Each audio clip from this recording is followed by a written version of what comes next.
תודה ורה, אנחנו היום, יום חמישי, אם אני לא טועה זה 9 בפברואר?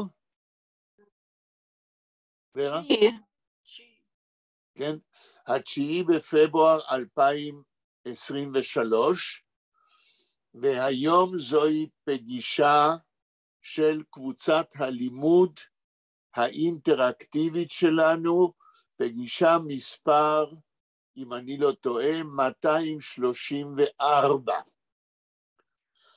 עכשיו, מכיוון שנודע לי שקבוצת הלימוד שלנו היום תהיה חסרה, כי נחמה לא תהיה היום וגם שלמה לא יהיה היום, אני רוצה לבדוק מי כן יהיה. האם דניאל הגיע? ורה? ורה?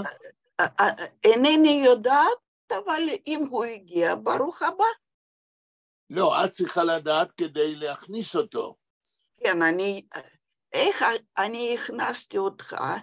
באותה דרך אני אכניס את דניאל. לא, זאת אומרת, הוא לא הגיע, מפני שאם היה מגיע, היית יודעת. עוד לא, ברגע שהוא הגיע, עכשיו, בסדר. עכשיו, מי עוד אמור להיות?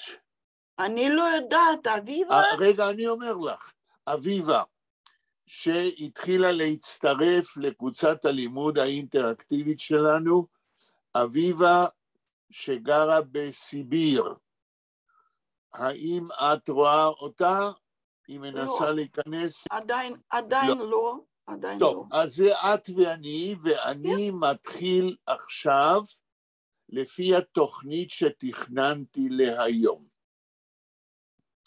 מכיוון שנחמה לא תהיה היום, ושלמה לא יהיה היום, ודניאל איננו היום, ואביבה איננה היום, אני מחליט שהיום אנחנו נדבר על נושא חדש, שגם הוא קשור לגרדה, אבל לא רק לגרדה.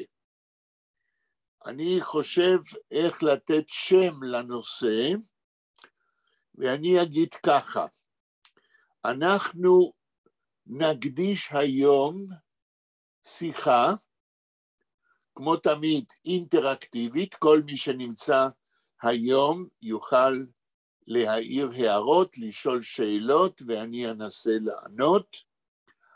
והנושא שאני רוצה להציג בפני קבוצת הלימוד שלנו היום, ואחר כך כמובן, מכיוון שאנחנו מקליטים את השיחה שלנו היום, כל אחד יוכל להיכנס, כל אחד יוכל להיכנס ליוטיוב ולשמוע את הדיון שלנו. אני אנסה לקרוא לנושא הזה, הצורך לכתוב היסטוריה של לשון וספרות יידיש במאה ה-20. עכשיו, כשכותבים היסטוריה של נושא מסוים, במקרה שלנו, תולדות לשון וספרות יידיש במאה ה-20, אנחנו צריכים לחפש את המקורות לכתיבת ההיסטוריה הזאת. אני מציע היום, בשיחה שלנו היום, כי אחד המקורות החשובים מאוד והלא כל כך מוכרים בכתיבת היסטוריה של ספרות יידיש, זה חילופי המכתבים בין סופרי יידיש במאה ה-20.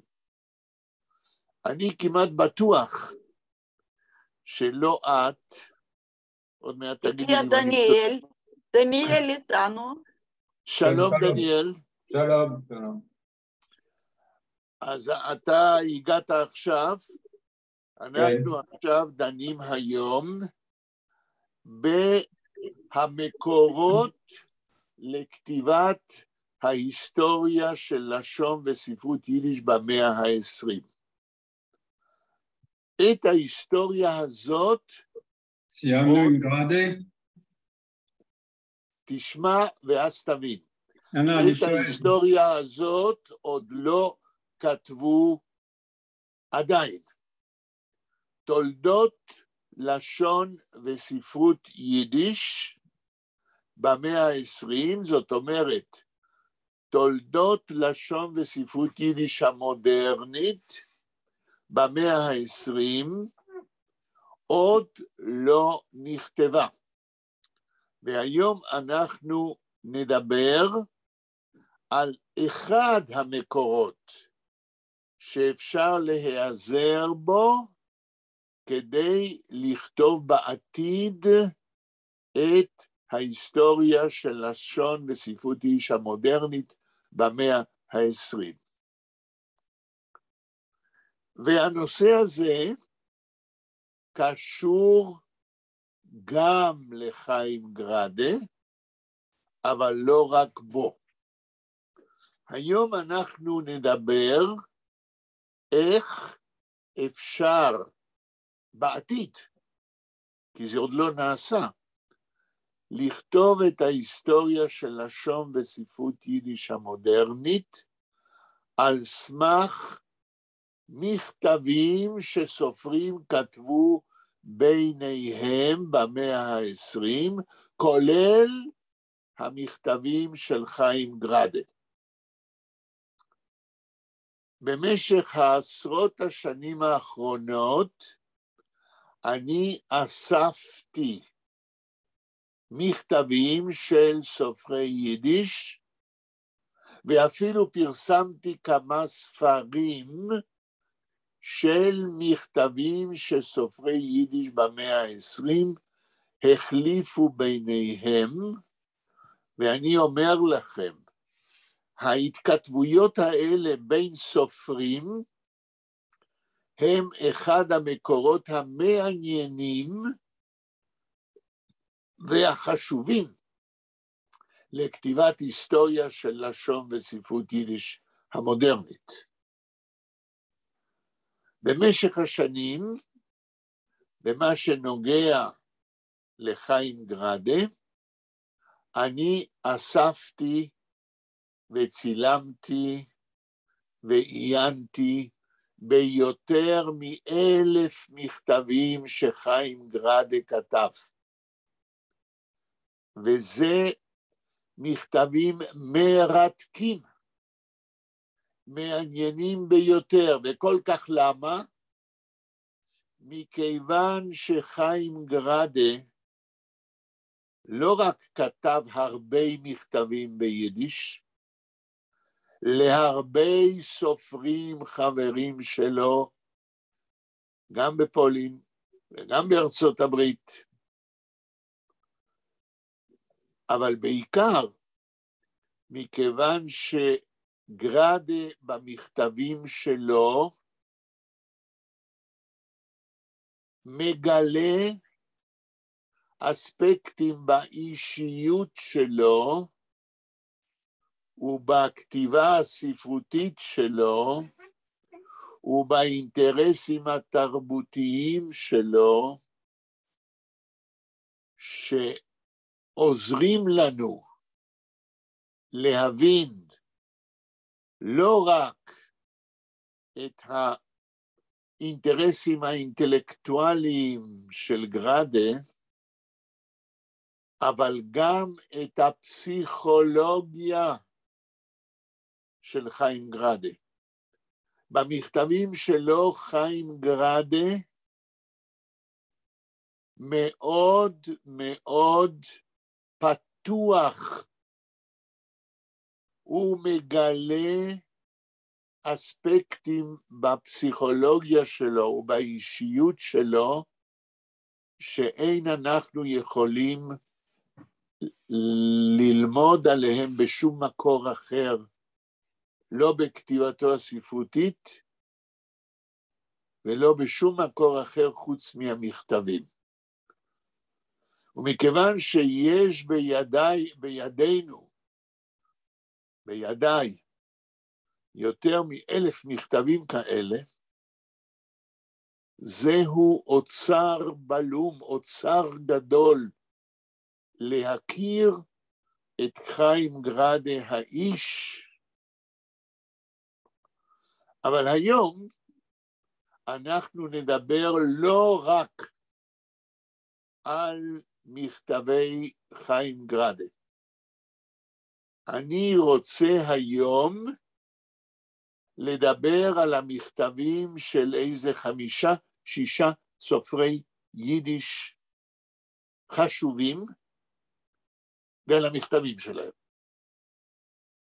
אני כמעט בטוח שבחקר ספרות יידיש במאה ה-20, באוניברסיטאות בארץ ובעולם, לא היו קורסים על מכתבי סופרים. וכל כך למה? כי לדעתי לעסוק במכתבי סופרי יידיש במאה ה-20 זוהי עבודה קשה. למה קשה? כי קודם כל אדם צריך, החוקר צריך לאסוף את המכתבים האלה. והוא צריך ללכת לארכיונים, לחפש את המכתבים בארץ ובחוץ לארץ. אחר כך הוא צריך לפענח מכתבי יד את המכתבים, והוא צריך להדפיס אותם, ואחר כך הוא צריך להבין מה כתוב בהם, והוא צריך להכיר את הרקע ההיסטורי של מה שסופרי יידיש כותבים במכתבים. בסיכום, זוהי עבודה מאוד ארוכה של מחקר, וכמו שידוע לכם בטח, אקדמאים, חוקרי ספרות יידיש, רוצים להתקדם כדי לקבל דרגות באוניברסיטאות, ואין להם זמן לעשות מחקרים שלוקחים הרבה זמן, כי אז הם לא מתקדמים. בסיכום, חקר איגרות מכתבי סופרי יידיש הוא מחקר שעומד בראשיתו וכרוך בהרבה מאמץ ולא יתקדם לדעתי מספיק בימינו. אתם ודאי אולי זוכרים מה שסיפרתי בזמנו על מכתבי חיים נחמן ביאליק. בתרבות העברית יש חוקרים שהשקיעו הרבה מאמץ וזמן לפרסם את מכתבי חיים ביאליק. והמכתבים האלה, ברגע שהדפיסו אותם בספרים, עוזרים מאוד לחקר ספרות העברית. בחקר ספרות יידיש עוד לא הגענו לרמה שאפשר להעמיד ללומדים ולחוקרים כרכים שלמים של מכתבים ביידיש, של סופרי יידיש. ולכן המחקר עדיין מחכה למי שיבין את החשיבות של חקר הקורספונדנציה, חילופי האיגרות כדי להבין מה קרה בלשון וספרות יידיש המודרניים במאה ה-20. ורה ודניאל, האם יש לכם מה להגיד על מה שאמרתי עד עכשיו, או שאלות או קומנטרים? דניאל, מה אתה אומר?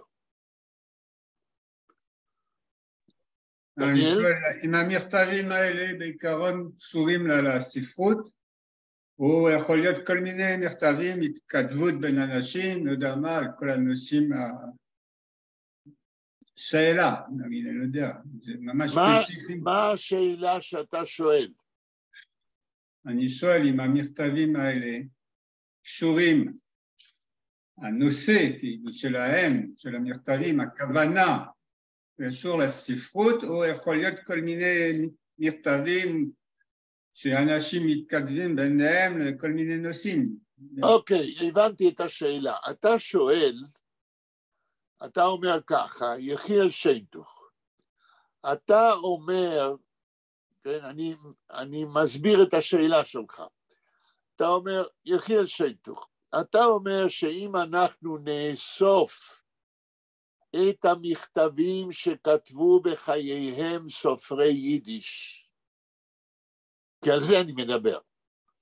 אתה אומר, בסדר, אתה תאסוף, אתה תשקיע המון זמן, מי מבטיח לנו, אתה שואל, שמכתבים של סופרי יידיש עוסקים באמת במה שאנחנו מעוניינים בתולדות לשון וספרות יידיש.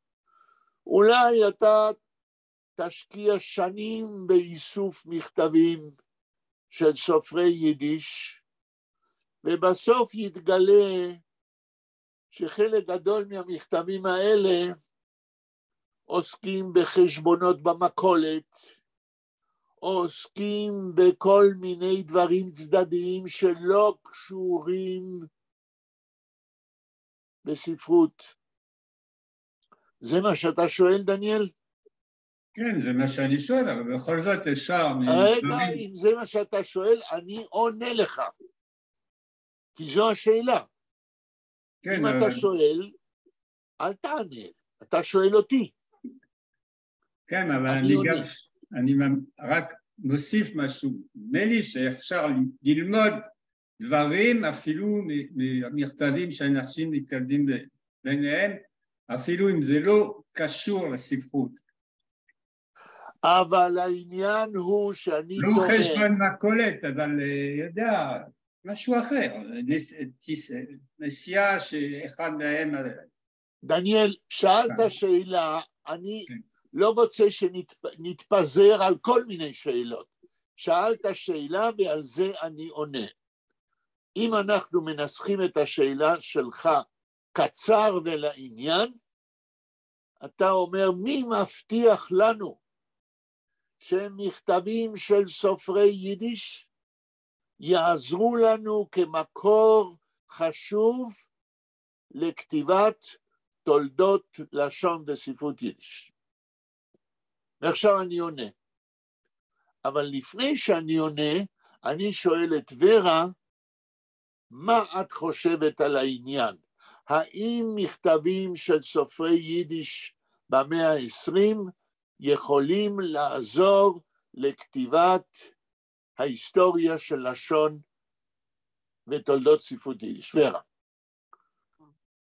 מה שאני חושבת זה, אם אנחנו רואים מכתבים שכתבו סופרי יידיש, אחד לשני ולשלישי וכאלו, זה מובן שזה לא על מכולת או משהו כזה.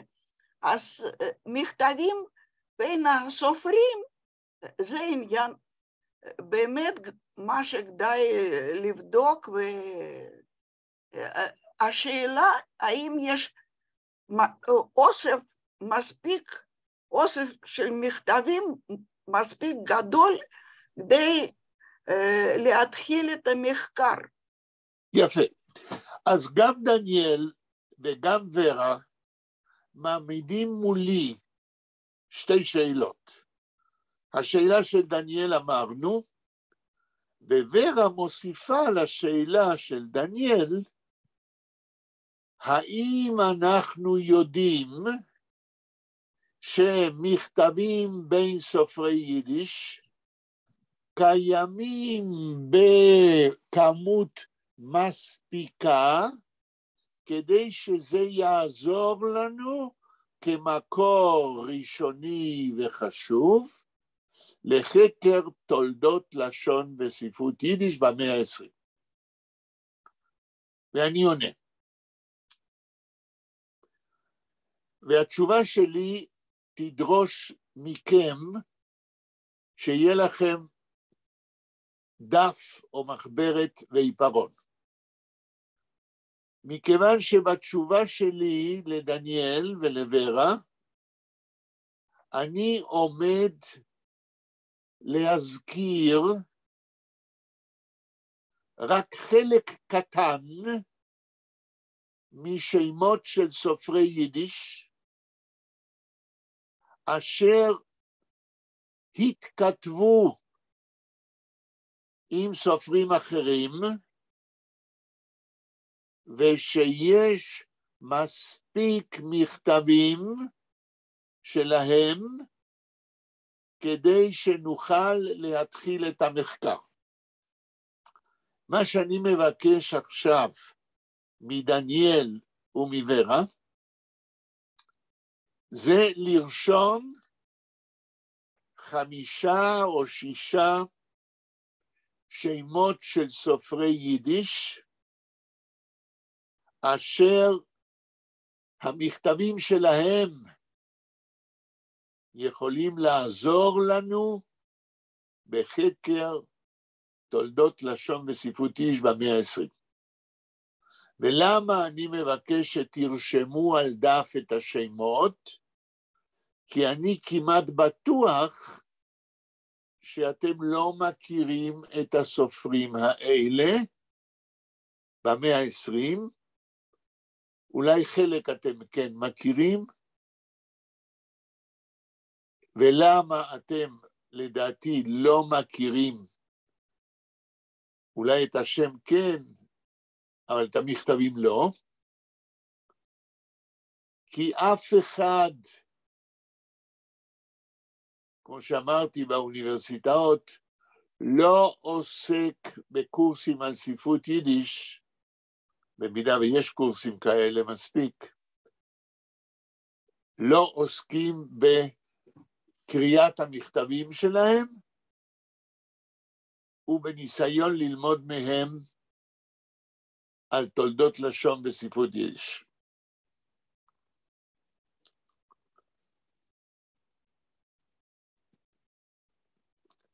אני מציע לכם לרשום את השמות.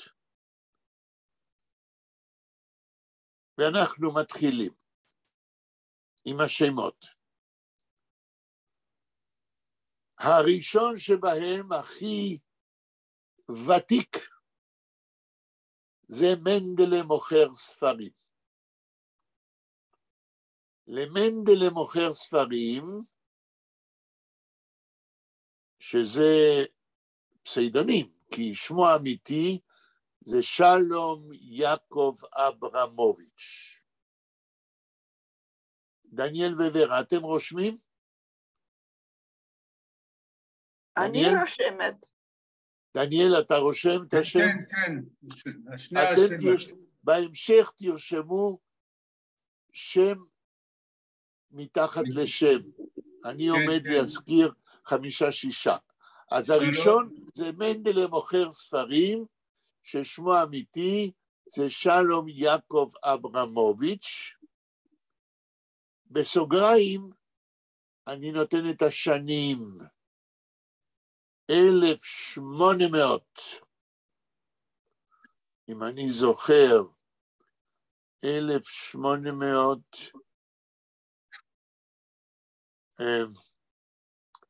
אני רוצה לדייק, 1800,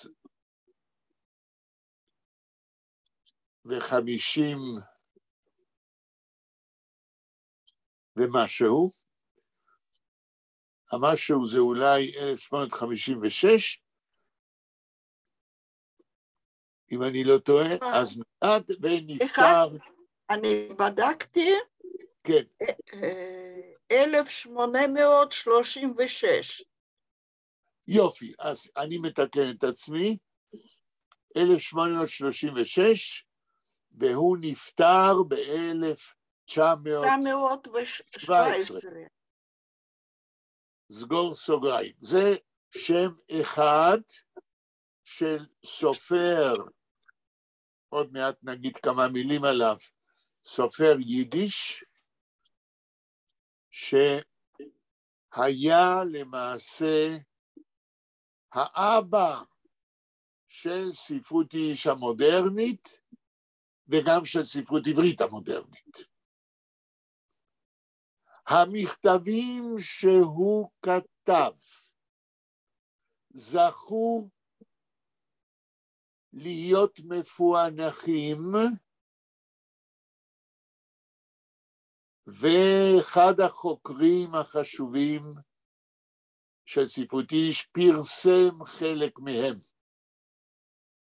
זאת אומרת, המכתבים של מנדל למוכר ספרים, אפילו שלא פורסמו עד היום כולם, חלק גדול מהם יכולים לעזור לכל מי שירצה להבין התחלות של ספרות יידיש מודרנית, והתחלות של תולדות לשון יידיש מודרנית. זה שם אחד. והייתי כותב לפני השם מנדל למוכר ספרים את המספר 1 נקודה.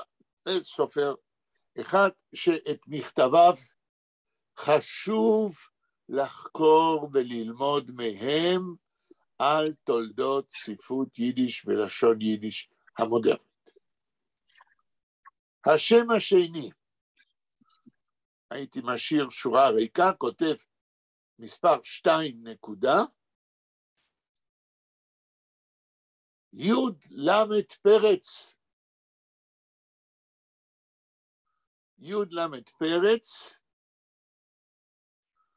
אם ורה יכולה לעזור, נולד מתי? 1852? ורה, מה את אומרת? את בודקת? כן.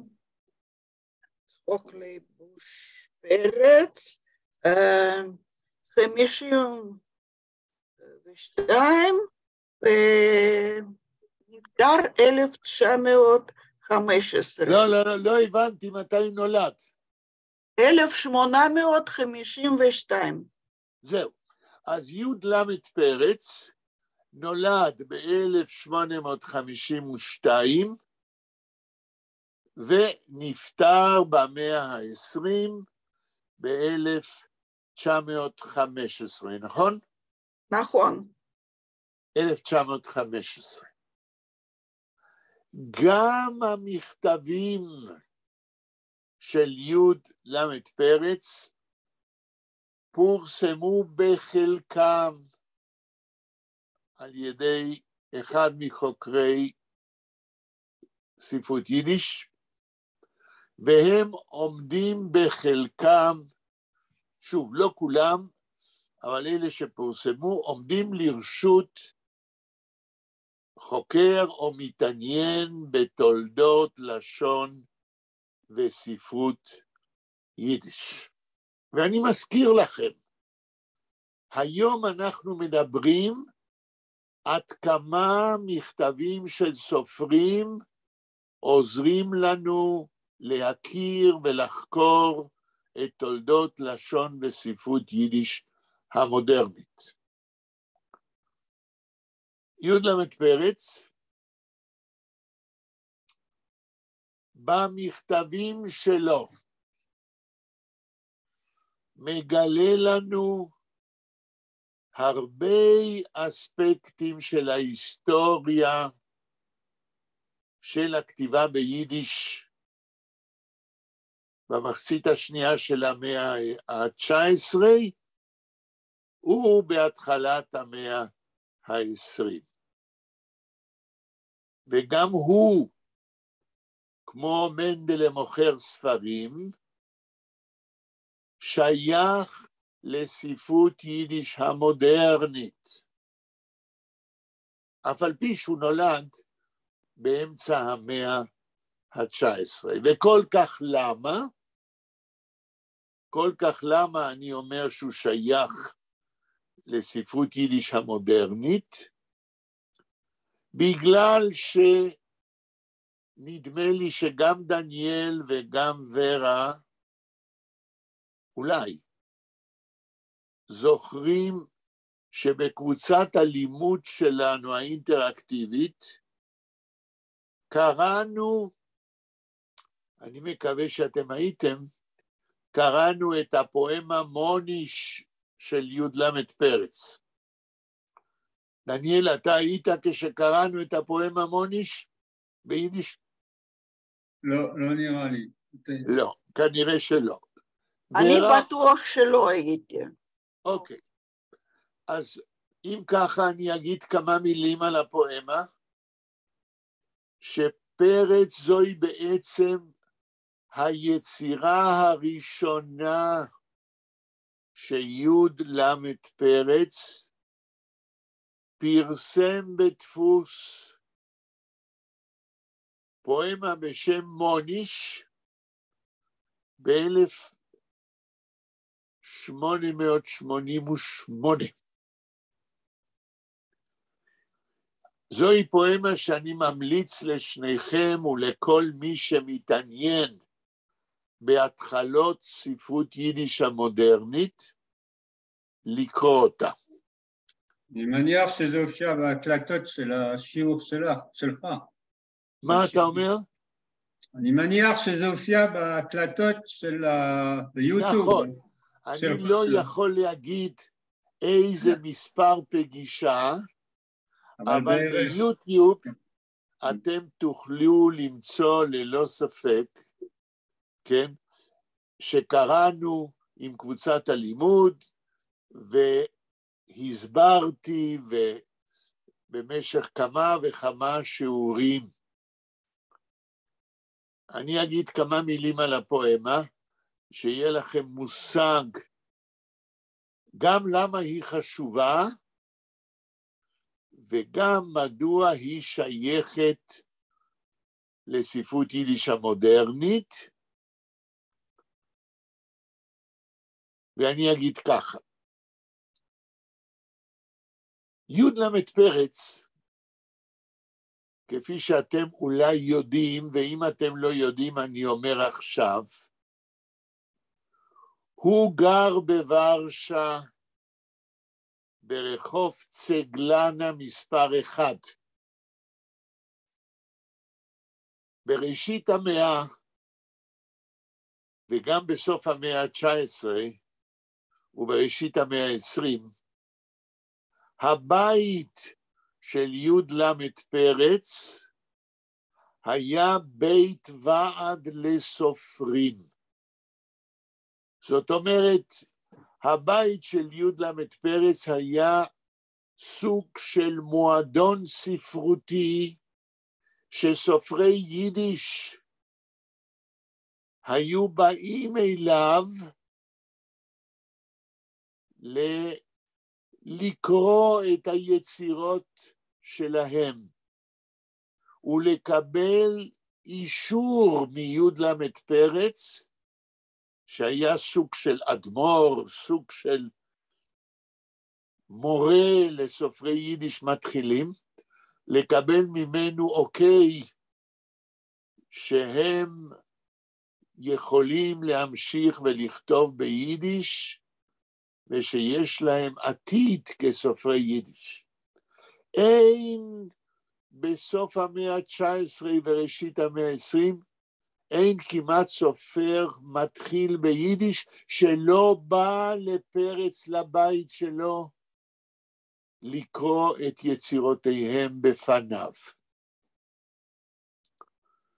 כשאני אומר שי"ל פרץ והבית שלו היה בית ועד לסופרים, אני אומר שבסוף המאה ה-19, ראשית המאה ה-20, י"ל פרץ היה מורה לסופרים מתחילים ביידיש. והבית שלו, בפגישות עם סופרים מתחילים, היה מרכז לתרבות יידיש ולהתעניינות בפולקלור יהודי. י"ל פרץ התעניין מאוד בפולקלור יהודי, וכשהוא שלח את הפואמה מוניש לשלום עליכם, כדי ששלום עליכם ידפיס אותה בז'ורנל הספרותי של שלום עליכם, Die Jüdische Volksbibliothek, בשנות ה-90 של המאה ה-19, ושלום עליכם פרסם את הפואמה מוניש אצלו. יש בכך התחלה של ספרות יידיש המודרנית. ולמה אני אומר התחלה? מכיוון ששלום עליכם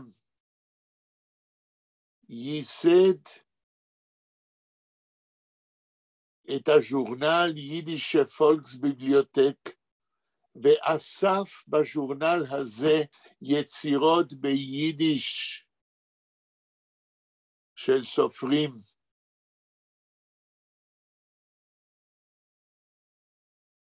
והפואמה מוניש של פרץ היא פואמה בחרוזים, פואמה ארוכה,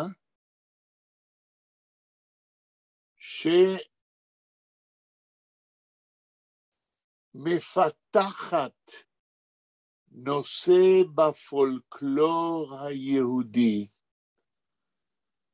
אמרנו שפרץ התעניין מאוד בפולקלור יידיש.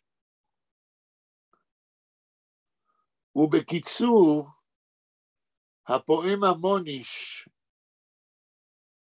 עוסקת בנושא העתיק בפולקלור היהודי, בפולקלור גם ביידיש וגם בעברית, שמספר איך השטן ולילית אשתו פתאום בעולמות העליונים, איפה שהם גרים, בסיטרא דשמאלה, בצד השמאלי של הקיום, בגיהינום, איך הם פתאום מרגישים, השטן ואשתו לילית, שממלכת הרשע שלהם, ממלכת הרוע, בסכנה.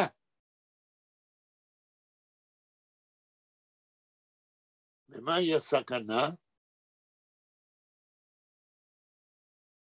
קיים באיזה עיירה במזרח אירופה,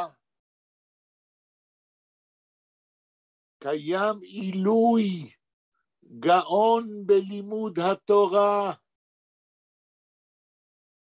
נער שלומד גמרא, והוא עשוי להיות אחד המלומדים הגאונים בתלמוד, הוא מנהיג יהודי של היהודים,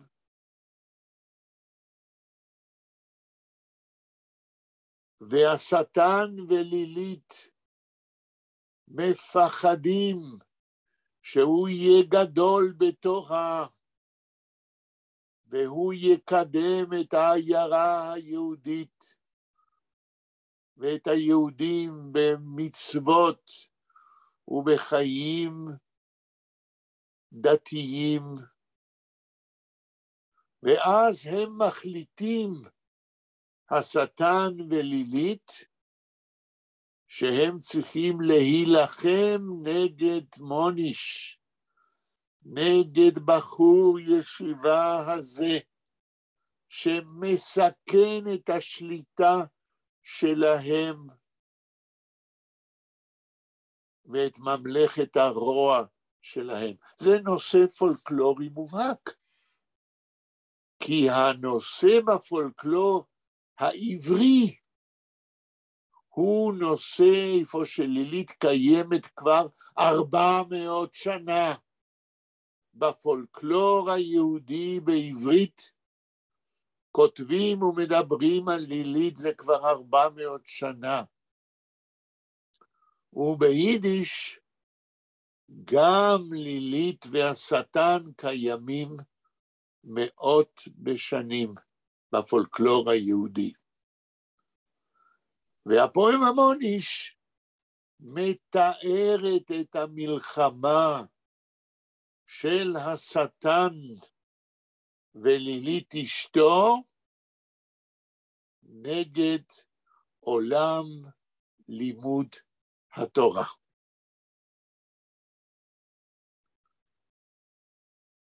האם דניאל וורה, אתם הכרתם את הנושא הפולקלורי הזה בתרבות היהודית? דניאל. לא, אבל זה קצת מזכיר התרבות הגרמנית של פוסט ודברים כאלה. איזה תרבות גרמנית? פוסט וגוטה ודברים כאלה. פאוסט, לא פאוסט. כן. מזכיר, הסגנון. נכון. יש פה איזה מקבילה, והמקבילה היא שיש עולם הרשע, ויש עולם הרע, ויש עולם הטוב, ויש מלחמה ביניהם. מבחינה תרבותית ואנושית, דניאל צודק, יש כאן משהו מקביל. האנושות נאבקת במשך כל חייה בין הטוב לבין הרע. ורה, האם את הכרת בפולקלור היהודי את השטן ולילית? כן. אני בכלל לא מכירה פולקלור היהודית, אבל פולקלור העולמי, שם זה הרבה עניין הזה. זאת אומרת, בפואמה מוני של י' למד פרץ,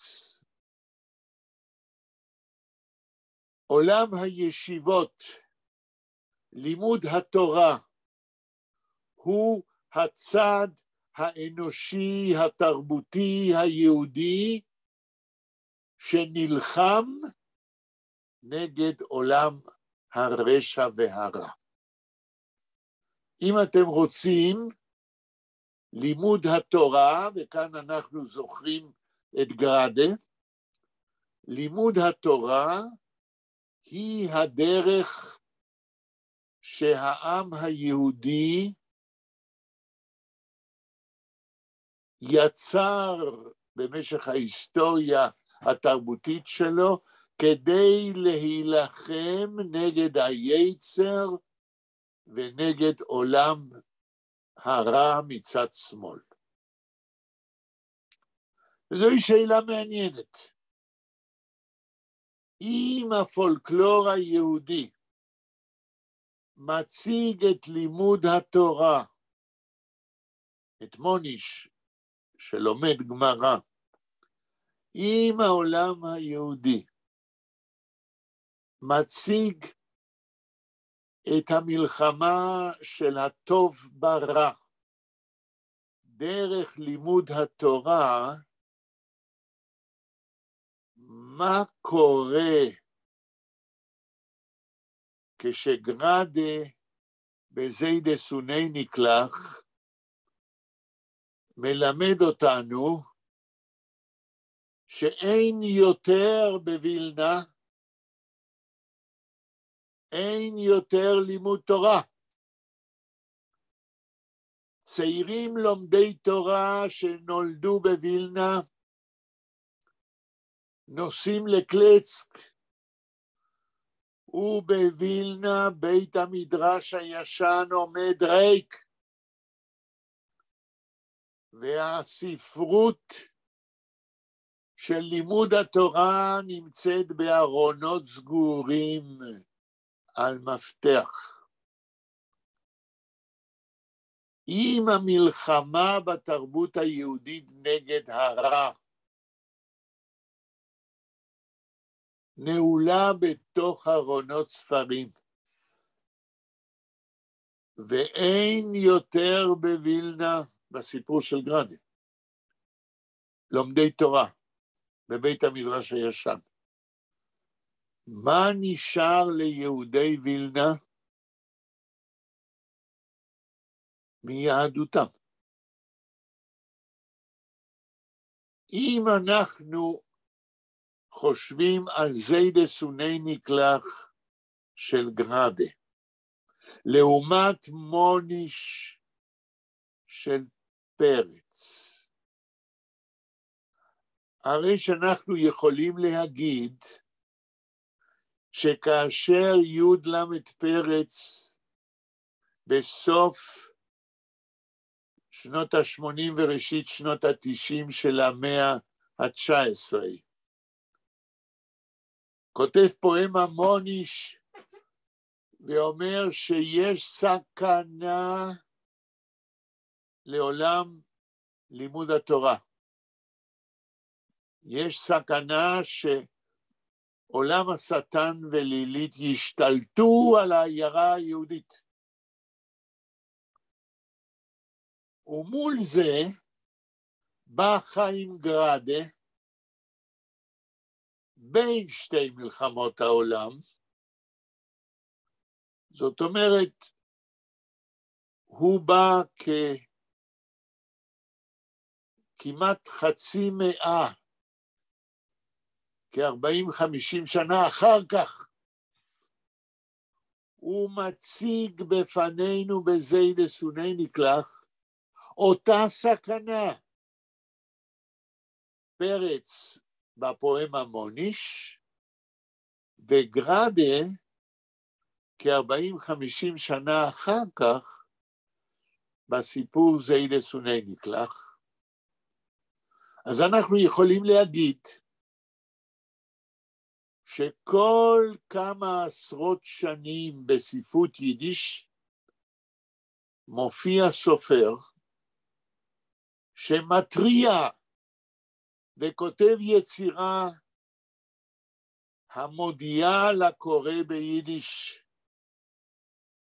הזהות היהודית שלנו כיהודים, כאלה שלימוד התורה שמר עליהם מהשטן ולילית, בסכנה.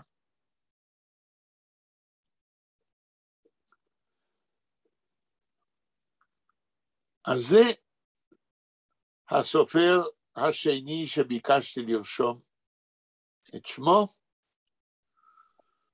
נגיע עכשיו לסופר השלישי, שממכתבים שלו אנו נוכל ללמוד על תולדות לשון וספרות יידיש. תשאירו בדף שורה ריקה, כותבים מספר 3, נקודה. הסופר השלישי שאני רוצה להזכיר, זה שלום עליכם. שלום עליכם, בסוגריים, ורה תעזור לנו, נולד ב-1800, ורה מה את מוצאת?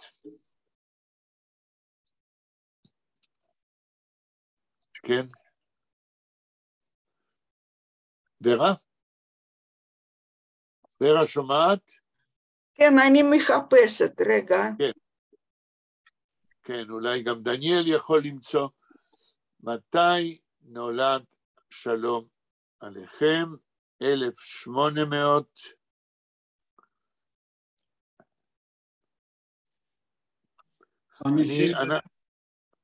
איך? 859. 1859, כן. סוגריים, והוא נפטר ב-1916. נכון, תראה? כן. 1916. נכון, כן. אוקיי, גם לגבי שלום עליכם,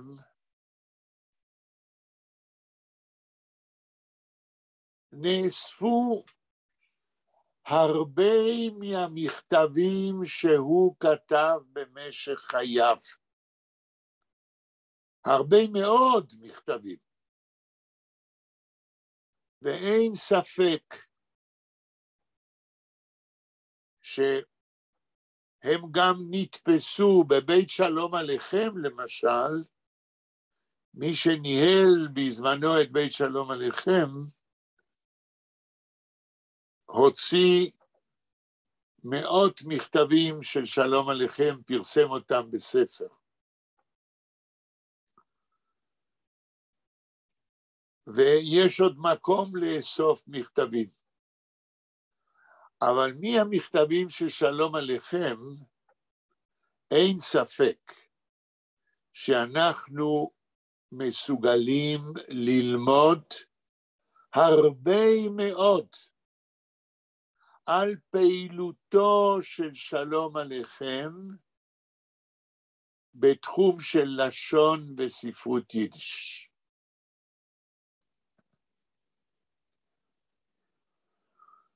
אז יש לנו כבר 3 סופרי יידיש מהחשובים ביותר לתולדות ספרות יידיש המודרנית ולשון יידיש המודרנית, שמהמכתבים שלהם אפשר ללמוד הרבה, אבל לא רק ללמוד, אלא מכיוון שהם שלושתם, מנדלה, פרץ ושלום עליכם, הם אבות ספרות יידיש המודרנית, והם 3 הקלאסיקונים לכל הדעות של ספרות ולשון יידיש המודרנית, הרי שקריאה במכתבים שלהם זה גם תענוג וגם לימוד חשוב כמקור ראשוני לתולדות לשון וספרות יידיש המודרנית. אני חושב שאני לא יכול להגזים עד כמה לימוד המכתבים שלהם, ואני אומר לא רק קריאה, אלא לימוד המכתבים שלהם, יכול לתרום להבנת הדינמיקה של ההיסטוריה של לשון וספרות יידיש המודרנית. ואני חוזר על השאלה שלי ועונה עליה, למה לעזאזל לא מתעסקים בה מכתבים של שלושת הסופרים החשובים האלה, כדי להבין איך התפתחה ספרות ולשון יידיש המודרנית. וניסיתי כבר לענות שכדי לחקור את התוכן של המכתבים שלהם, הקיימים בשפע, בהתחלה דניאל שאל, האם אנחנו יודעים שיש מספיק מכתבים כאלה? ודאי שיש, והם אפילו בדפוס, והם נמצאים בתוך ספרים שלמים, אבל אף אחד לא עוסק בהם בצורה שיטתית. וכמו שאנחנו תמיד מדברים בפגישות האינטראקטיביות שלנו, אין ספק שהיה רצוי שבתוכנית שלנו של קריאה ולימוד, בעתיד הרחוק יותר, צריך לקרוא קצת מהמכתבים האלה. הבעיה היא שיש כל כך הרבה מכתבים של שלושת הסופרים האלה, ולנו אין אפשרות לקרוא את כל המכתבים. לכן צריך להיות מישהו שיבחר מכתבים מסוימים. כדי לבחור צריך לקרוא את כולם כדי להחליט מה יותר חשוב. אבל אין לי ואין לכם הזמן כדי לקרוא את כל המכתבים. ובכל זאת, בעתיד הלא רחוק, אנחנו חייבים לבחור מכתבים לדוגמה של מנדלה, של שלום עליכם ושל פרץ, ולקרוא אותם כדוגמה לצורך הכרת תולדות לשון וספרות יידיש מפי גדולי סופרי יידיש המודרנית. אבל אני אמרתי שאני רוצה רשימה של 5-6 סופרים.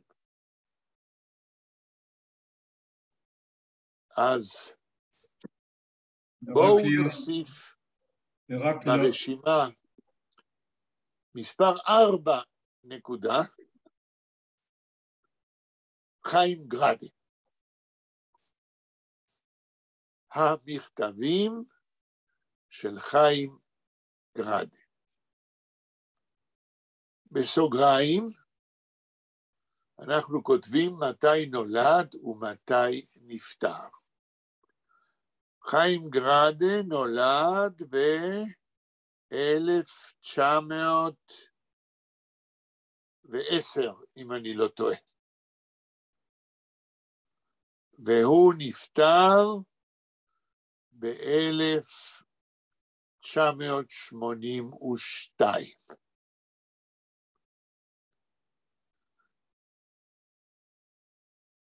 הכל נכון. כן, ואני אמרתי בהתחלת הפגישה היום, שאספתי במשך ימי חיי עד היום, הלכתי לארכיונים, ובכוונה אספתי יותר מ1,000 מכתבים שחיים גראדה כתב. וקראתי רבים מאוד מ1,000 המכתבים האלה, בהנאה רבה. ולמדתי המון ממה שקראתי על חיים גראדה, על לשון יידיש ועל ספרות יידיש המודרני. אבל, איך אני אומר תמיד, אליה וקוץ בה. טוב, טוב, טוב, קראתי, נהניתי, למדתי, אבל לא היה לי עד היום מספיק זמן לפענח את כל המכתבים, להדפיס אותם ולפרסם אותם בספר. זה לא היה לי, מכיוון שזוהי משימה שדורשת זמן וכוחות ותקציבים. זה רק יכול להיות עבודה קבוצתית. אמרת עכשיו דבר שמגרה אותי לענות לך. דניאל, אני מכבד את הרצון שלך ואת היוזמה המחשבתית שלך ואת האמונה שלך שלפרסם את כל מכתבי חיים גראדה, רעיון גדול הוא לעשות את זה בעבודה קבוצתית.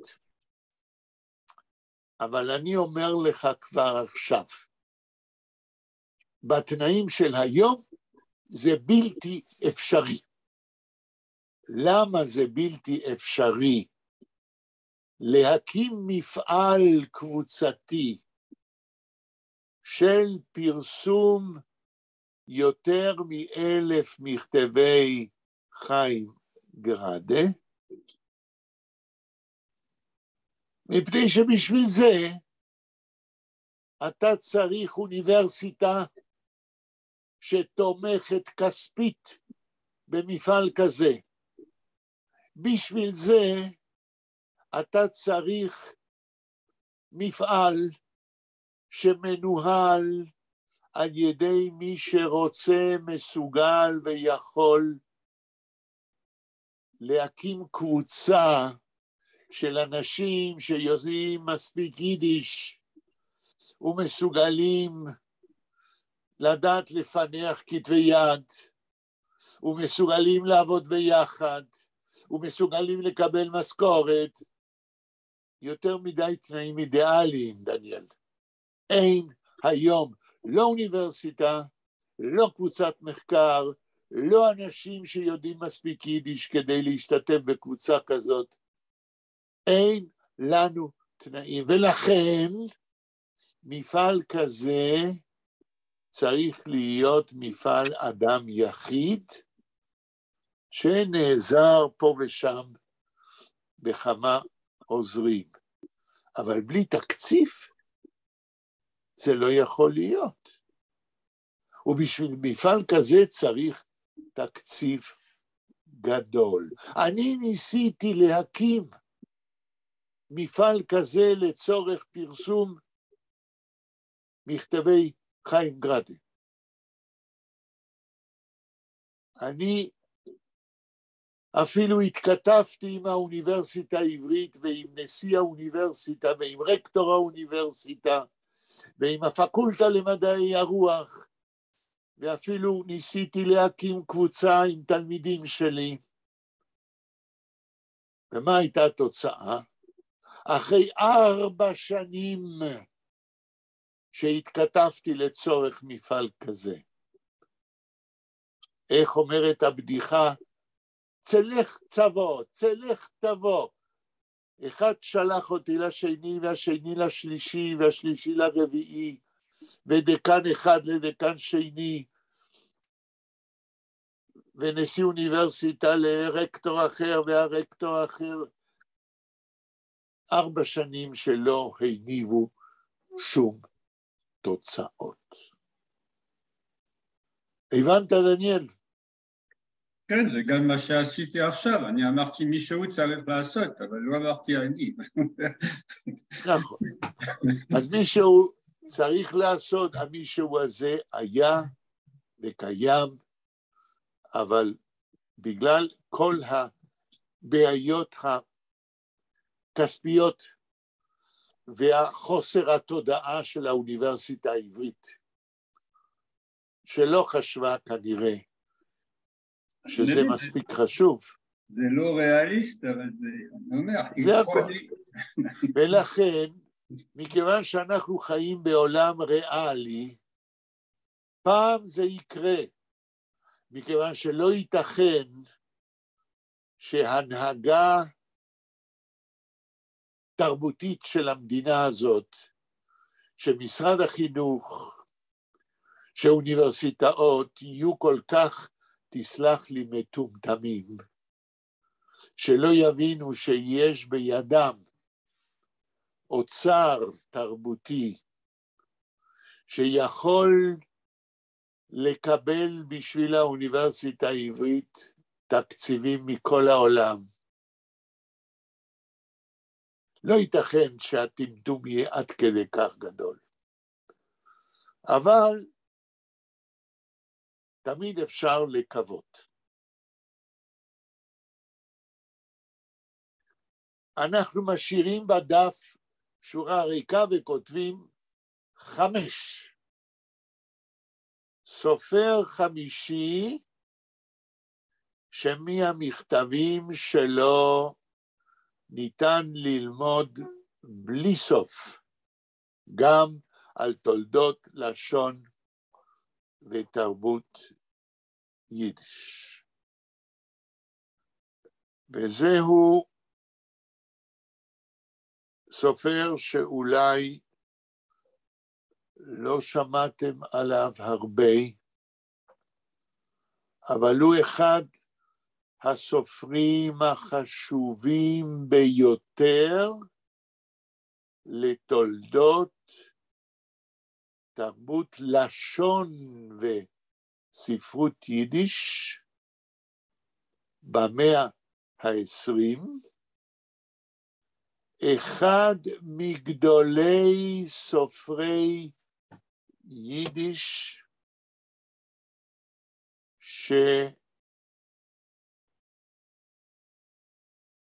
אין הרבה חוקרים של מורשתו התרבותית, אבל פה ושם הם קיימים, ושמו אהרון צייטלין. תרשמו, 5 נקודה, אהרון צייטלין. בסוגריים, נולד, ורה ודניאל, תבדקו, לדעתי 1898. האם זה נכון? לפי הבדיקה שלכם. נולד ב-1898. נכון. ונפטר ב-1973.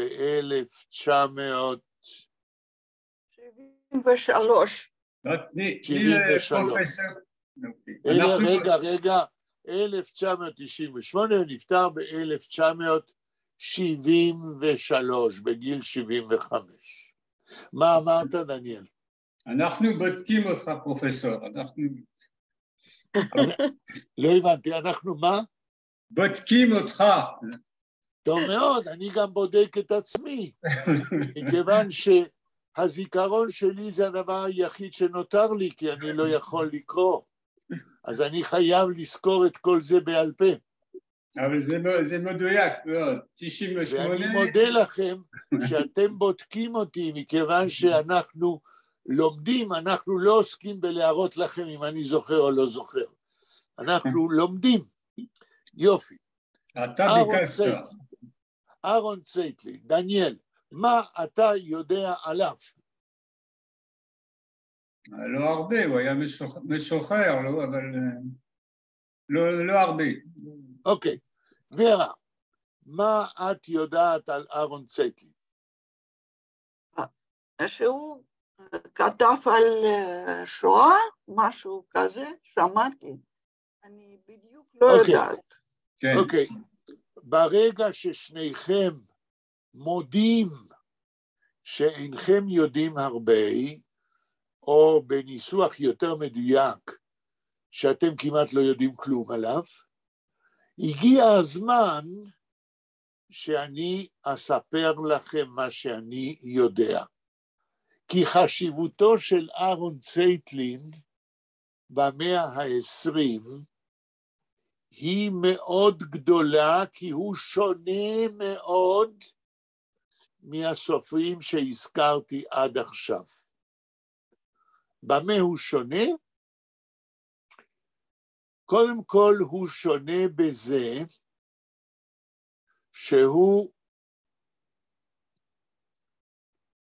סופר דו-לשוני. הוא אמנם סופר יידיש מובהק, אבל הוא כתב גם בעברית יצירות שהן רלוונטיות בספרות העברית בימינו. אצל הסופרים האחרים שהזכרתי, יש להם פה ושם איזה פרק בכתיבה בעברית, אבל הפרקים האלה שלהם שייכים להיסטוריה של הספרות העברית. אצל אהרון צייטלין, מה שהוא כתב בעברית, אקטואלי וחשוב ביותר גם בימינו. אני אנסה להגיד עוד דבר, למה אהרון צייטלין הוא שונה מכל אלה שהזכרנו עד עכשיו, ושונה לטובה. אני רק אזכיר את הז'אנרים שבהם הוא כתב, ז'אנרים הרבה יותר רבים מכל הסופרים האחרים. אפשר להגיד על אהרון צייטלין שהוא סופר טוטלי. מה אני מתכוון כשאני אומר שאהרון צייטלין הוא סופר טוטלי? אני מתכוון להגיד שאין כמעט ז'אנר בלשון וספרות יידיש שהוא לא כתב בו. ואני עומד למנות את הז'אנרים. דניאל קודם אמר, כששאלתי אותו מה הוא יודע על אהרון צייטלין, הוא אמר, היה משורר. זה נכון.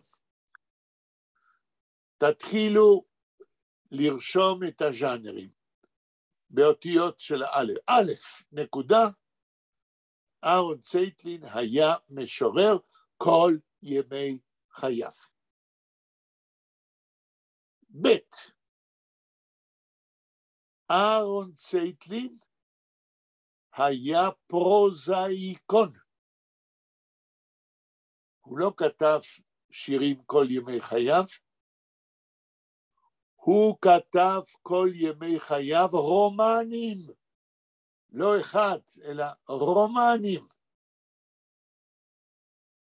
זה ב' נקודה, רומנים. ג', אהרון צייטלין כתב כל ימי חייו מאמרים בעיתונות.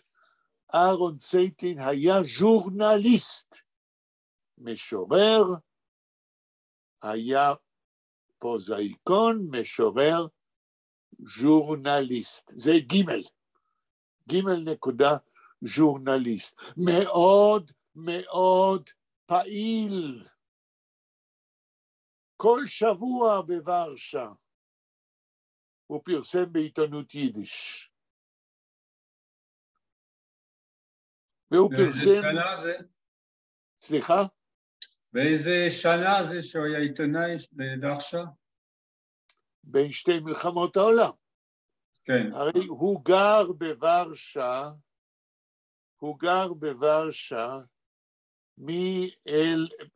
גר בוורשה, מראשית המאה בערך ב-1907, כשאבא שלו, הלל צייטלין, עבר לוורשה, ועד אהרון צייטלין, עד שהוא עזב את ורשה ב-1938. 30 שנה ויותר הוא גר בוורשה. וכשהוא עבר לארצות הברית, לניו יורק, הוא המשיך לכתוב שם בכל הז'אנרים האלה שהזכרתי, גם בעיתונות יידיש בניו יורק. אז אמרנו, א', משורר, ב', נובליסט, רומנים, ג', ז'ורנליסט, ד', אהרון צייטלין היה דרמטורג, הוא כתב הרבה מחזות ביידיש, ודרמטורג חשוב ביותר בתולדות הדרמטוריה ביידיש. אהרון צייטלין הוא אחד החשובים ביותר. כמו שהוא חשוב כמשורר ביותר, כמו שהוא חשוב כנובליסט, כמו שהוא חשוב כז'ורנליסט ביותר. בכל ז'אנר שאהרון צייטלין כתב ופרסם והדפיס, הוא הצטיין בחשיבות המוטיבים שעליהם הוא כתב. קראתי עכשיו שהוא כתב מילים לשיר דונה דונה. נכון, דונה דונה זה הטקסט, השיר המפורסם הזה, זה השיר שלו. ומי שכתב את המוזיקה, כתב את זה לשיר שלו. שלום סקונדה. שלום סקונדה כתב את המוזיקה. וזה שיר מאוד מפורסם, ואפילו יש אנשים שלא יודעים שאהרון צייטלין כתב את המילים. כן. עכשיו, אני שואל את עצמך, לכם, אני שואל אתכם, ואני שואל את עצמי, איך זה יכול להיות? עד עכשיו אנחנו הזכרנו 4 ז'אנרים שבהם אהרון צייטלין הצטיין, והוא פוזיציה חשובה ביותר בתולדות ספרות יידיש. איך זה יכול להיות שלא מכירים אותו, ולא מכירים אותו? מהי התשובה? אני כמעט ומתקשה לענות על התשובה, למה לא מכירים את אהרון צייטלין, אם הוא כל כך חשוב, אם הוא כתב בכל כך הרבה ז'אנרים. אני מוסיף עוד ז'אנר, נקודה.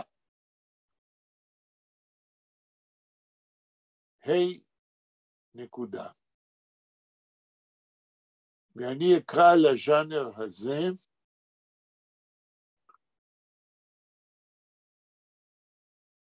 מחשבת ישראל.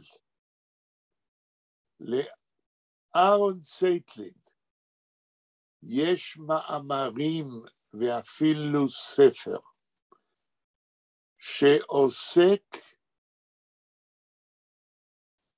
במחשבת ישראל, בחסידות.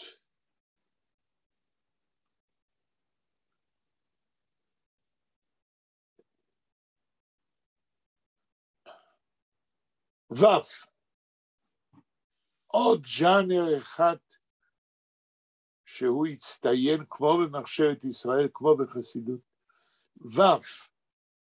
נושא הבא. כתבים שלו, ואפילו ספר, על התיאוריה והפרקטיקה של מדינה וחזון מדינה. כתבים שלו על חזון של מדינה יהודית במדינת ישראל. זאת אומרת, מחשבה פוליטית.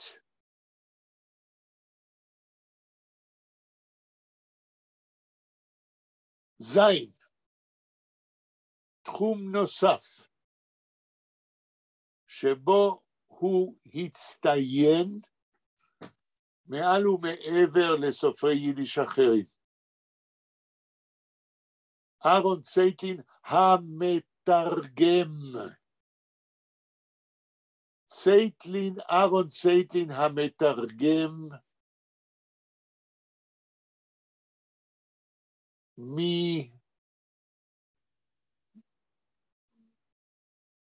מלטינית.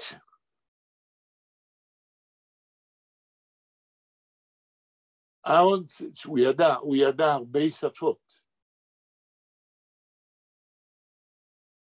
אהרון צייטלין המתרגם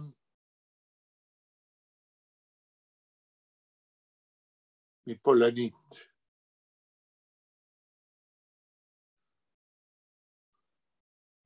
אהרון צייטלין המתרגם מעברית ליידיש, הכל תרגום ליידיש.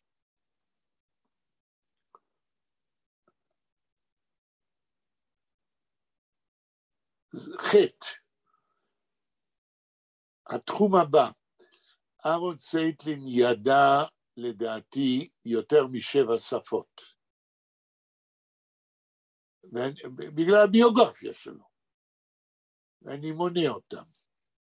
יידיש, עברית, פולנית, רוסית, לטינית,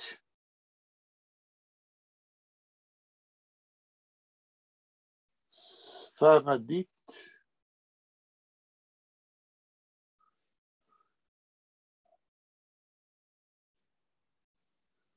אנגלית, מעולה, הגענו כבר ל7, אני בטוח שעוד כמה שפות, כי כמה שהוא ידע את השפות האלה, הוא ידע יותר שפות.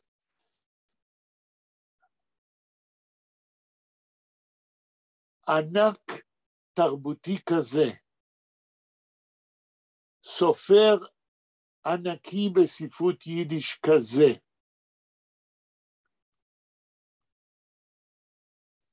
שלא מוכר ללומדי תרבות העם היהודי, זהו אבסורד. ואני לא יודע איך להסביר לעצמי. יש לי השערה. אני לא יודע איך להסביר לעצמי מדוע אהרון צייטלין איננו מככב בכל אוניברסיטה יהודית ולא יהודית, כאחד משיאי התרבות אצל היהודים.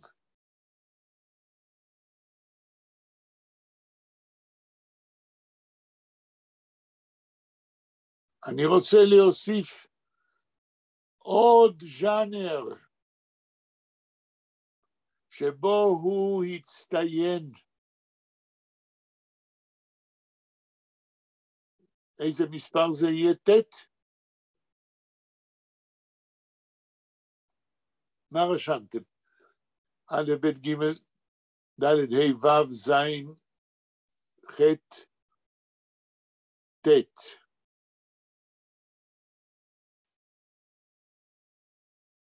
נכון, ורה?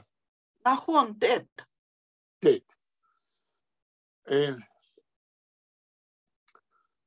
זה ברח לי, הז'אנר הנוסף חשוב ביותר, אני עוד מעט אנסה להיזכר. אבל בינתיים אולי אנחנו נלמד בקורס שלנו משהו מאהרון צייטלין? לפחות אנחנו נדע. אין ספק. אני מציע, כתשובה למשאלה שלך, אני חושב מה מכל הדברים שהזכרתי באיזה תחום כדאי לבחור נושא.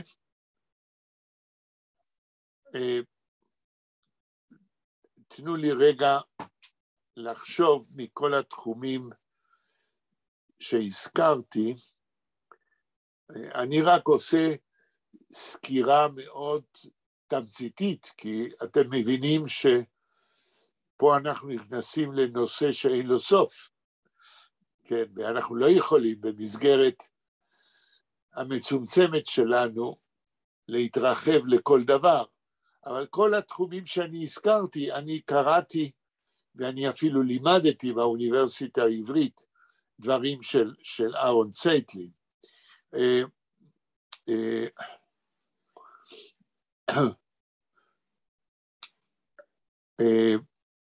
אמרנו תחום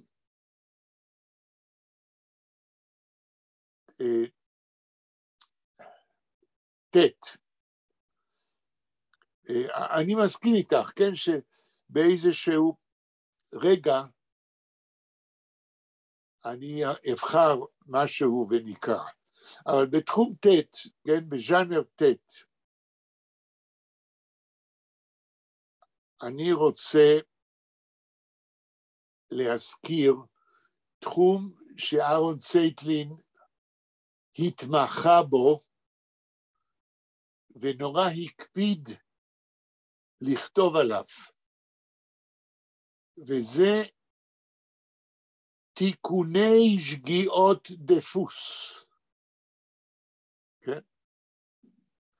יש אנשים כאלה, לא רבים, שמסוגלים לתקן טעויות דפוס ולכתוב על זה. אחד האנשים שאני הכרתי אישית היה רב שמואל אשכנזי, שעבד במפעל הביבליוגרפיה של הספרייה הלאומית. הוא מפעם לפעם היה מפרסם מאמרים על תיקוני שגיאות דפוס. בגלל שרב שמואל אשכנזי עבד במפעל הביבליוגרפיה בספרייה הלאומית, ששם דרך היד שלו עברו מאות ואלפי ספרים כדי לרשום את הפרטים שלהם בספרייה הלאומית, הוא פתח אותם והוא היה מסוגל למצוא שגיאות דפוס אצל גדולי החוקרים באוניברסיטאות.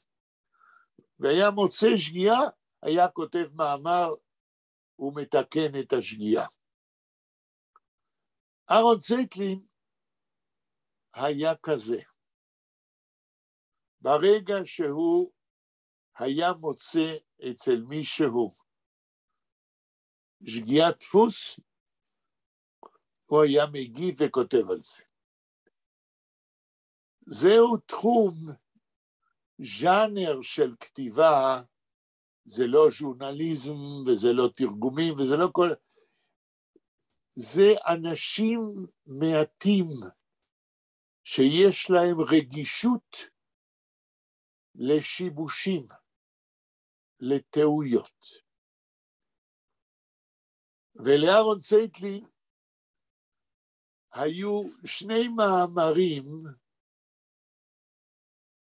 בעניינים האלה, כן? והייתי קורא להם מאמרים קלאסיים. אחד המאמרים האלה הוא נתן לו כותרת דרוקפלריאדה. הדרוקפלר ביידיש זה שגיאת דפוס. והשם של אחד המאמרים האלה זה היה דרוקפלריאדה, זאת אומרת שוק של שגיאות דפוס. והוא כתב מאמר גדול, איפה שהוא עומד על שגיאות דפוס בעיתונות. כן.